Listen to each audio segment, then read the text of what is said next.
everyone, it's me, Peter at Paradise, and today's video is going to be what you need for a mouse. So the first thing they're going to need, depending if you go for males or females, is companionship. Now this doesn't apply for males because they should ideally be housed alone due to being quite aggressive and also risk of fights, which does happen with male mice. For females, however, it's definitely suggested that you should have at least 2 or more because they do enjoy the companionship of each other. So in terms of actual supplies, the first thing you're going to need is a cage. This is probably the most expensive supply of all, but it is very important that you pick the right cage because they are going to be living in it. It is going to be their home for however long they live unless you decide to upgrade. So picking the right cage is important. Ideally the cage should be at least 200 square inches per mouse. So if you have 2, then it should be 400 square inches. If you have 3, then it should be 600 and so on. So the number of mice will determine the amount of square inches you will need. When it comes to types, barred cages tend to be very spacious.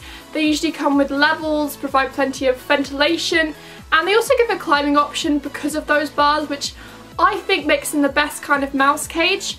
But obviously not everyone has suitable barred cages where they live, so tanks, bin cages, DIY cages are their only option, and that is okay. With tanks, I do want to mention that you need to provide as much ventilation as possible because mice do actually have quite sensitive respiratory systems.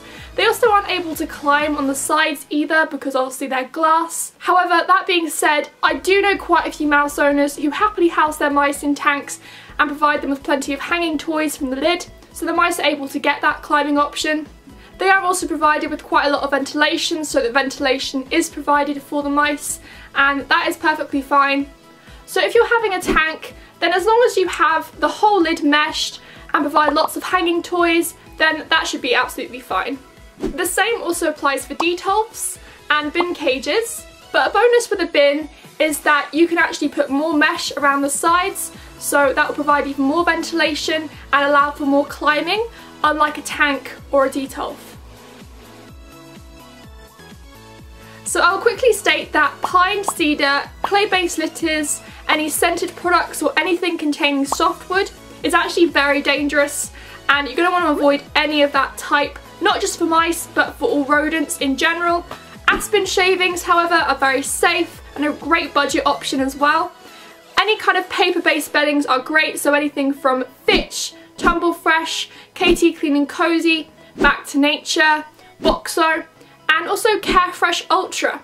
Now the reason why I say Carefresh Ultra is because from recent discovery, a lot of other Carefresh brands like the colours and naturals tend to be very dusty, and the Carefresh Ultra is known to have the least amount of dust in it, so I would suggest that one the most.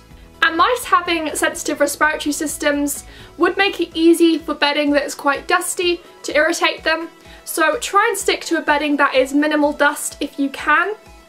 And as for the amount, the bedding should be at least 3 inches deep so that they can burrow, because mice do love to burrow. It's a very natural instinct and one that should be encouraged in their cage. So then you're going to need food, and a good thing to keep in mind when you're looking for a food is the nutritional analysis. So protein should be 14 to 16% if they are under 6 months of age. If they are over 6 months, then it should be 13 to 15%. Fibre should be 10% and fat should be 5%. Some mixes I recommend are Friends Farm Reggie Rat and Mimi Mouse Tasty Mix, Mouse Nature, Vitacraft Vitasmart Complete Nutrition, and the Tropical Carnival Mouse Mix. As for pellets, I suggest the Supreme Science Selective Mouse Food, Missouri Rat and Mouse Diet, and Oxbow Essentials Mouse and Young Rat Food. So along with your mix, you're also going to need fruits and vegetables, and these should make around 1/4 of your mouse's diet. You don't need to give too much fruits and veggies in their diet, only a small amount, so a few pieces every week or so should be fine. Now, treats are optional, but they are really nice to have for your mice and they will appreciate them. It can also be a really great thing for taming your mice and building trust with them. So when it comes to types, I would stick to the low in sugar and low in fat treats because mice can't actually handle that much sugar in their diet, so try and stick to more natural treats. So something like the millet and dairy mix and fruit salad. I would also limit the sugary types like the yogurt drops to about once a month. If you'd like to know more about mouse diet, then I suggest checking out my video Mouse Diet Basics, and I'll leave that in the description. Now, you don't have to buy a bowl, you can just scatter feed food around their cage, but if you do decide to go for a bowl, then any sold for small rodents should be fine. And in terms of material, ceramic or metal are definitely your best option because they can't chew through these and mice do have a tendency to chew, so if you want your bowl to last longer, then I would suggest getting a metal or ceramic one. So when it comes to bottles, any bottles sold for hamsters, mice, gerbils are great. You won't need to get any kind of giant bottles sold for rabbits because mice don't actually drink that much water, so a small rodent one should be just fine. So then you're going to need hideouts, and the reason why I'm saying hideouts and not hideout is because mice actually need more than one hideout. They love to hide, and mice being naturally the smallest prey animals gives them every reason to hide. So provide as many hidey areas as you can in their cage and they'll feel so much safer that way. So anything like a Sputnik is really great because you can have it up like this, or you can have it on the ground like this. You can also get these little kind of hideouts that are like shapes of fruits, and these make really cozy little hideouts for mice as well. And then of course we have these kind of wooden kind of hideouts that are like almost like lodges, so my mice love to go in this one especially. Obviously make sure you have a hideout as their main bed area, and fill that with some paper bedding. Something like toilet paper is really great and affordable. Just rip it up and it will make a really comfy nest for them. And I just want to mention that you do not have to just go out and use a plastic kind of hideout or a wooden one. You can actually just use something as simple as a tissue box, and you could even use some of the tissue from the tissue box.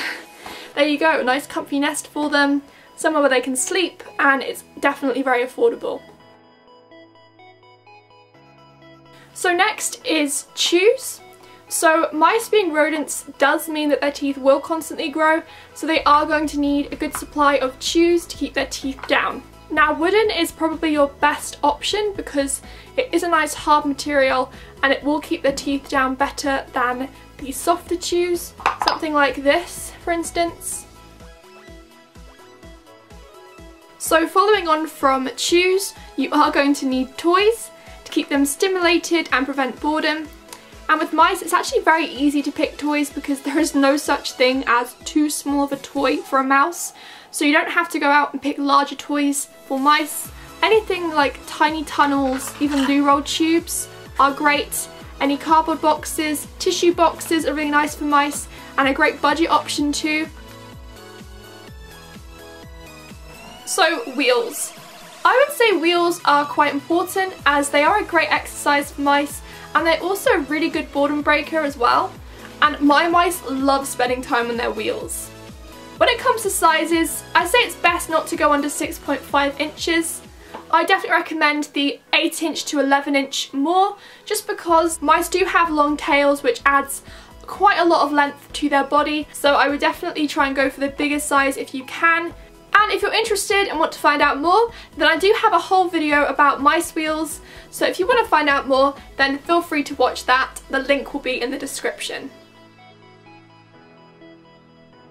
Now as mice love to climb, and it is in their nature to climb, hanging toys are important.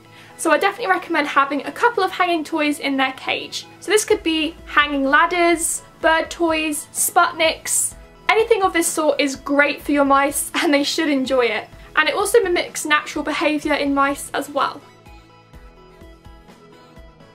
So it's always good to have some money aside in case of any unexpected vet trips, which can be expensive. So having that money aside can be really helpful towards a vet trip if needed.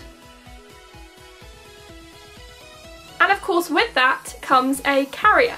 So carriers are obviously needed if you need to travel with your mice, or if you're going to the vet, or maybe even moving to a different place. You're going to need a carrier for your mice to go in for the meantime. Now carriers don't have to be shop bought, you can actually just use cardboard boxes, something like a shoe box, puncture some holes in the lid and that will add ventilation and that should be okay. Although I do want to mention, if your mice are really big chewers, then it may be best to stick to a plastic one, just in case they chew their way out during the travel. That wouldn't be very good, so better be safe than sorry and use a solid carrier instead. Obviously you will need to give your mice playtime and interaction. They should have at least an hour of playtime each night, and anything like a plastic play box or an empty bathtub will make a great play area for your mice. Just include lots of toys in there and they should enjoy playing and having a run in there. So it is nice to interact with your mice once they are tame, and you should be able to hold them and let them walk over your hands, but you should be very careful when doing this as mice are very small and have very fragile bodies, so be very gentle when you're having them in your hands, especially when stroking them. You don't want to use your whole hand for stroking them, just use one of your fingers and lightly stroke. And depending on the mouse, some mice actually don't like being held for too long, some prefer to just play around and have a run. Of course, all mice are different, so you may have a mouse that really enjoys being held and even cuddled, and that also means you could probably handle them longer. It just really depends on your mouse. So this is probably the biggest part of owning mice, as mice do make a lot of mess, especially from my experience. I think a lot of mouse owners will relate to this one, and they do have a tendency to wee and poo wherever they need to, because they do actually have uncontrollable bladders, which does mean that cleaning needs to be done regularly. So I'll just show you a couple of cleaning supplies that you'll find come in great hand when it comes to cleaning mice. So first up, obviously very important, is your pet disinfectant, which is actually going to sanitize all of your supplies and your cage. And this is just the Johnson's Clean and Safe. So next is a dustpan and brush. I think this is definitely very useful when it comes to scooping out any bedding from the cage. And also if you want to wipe down any of those levels and brush off any bits of food, for instance, then the brush comes in great hand for that. A sponge, and I find this comes in good hand when it comes to my wheels. The mice do actually go to the toilet in their wheels an awful lot, so I have to keep wiping those down and sometimes bits get stuck. And then of course you're going to need some kind of bin bag or a bag to transport all of the bedding into. So then of course you're going to need your drying supplies, so something to dry all of the supplies in the cage with. So some people like to use kitchen roll, and I actually used to use this and I found it worked really well for me. You can also use tea towels, and my personal favourite, the actual towel. I just find that the towel is the quickest at drying down any supplies. I find that the towel absorbs water really quickly, so it is really good at that, and I actually have 2 pet towels for my pets because I find they work so well.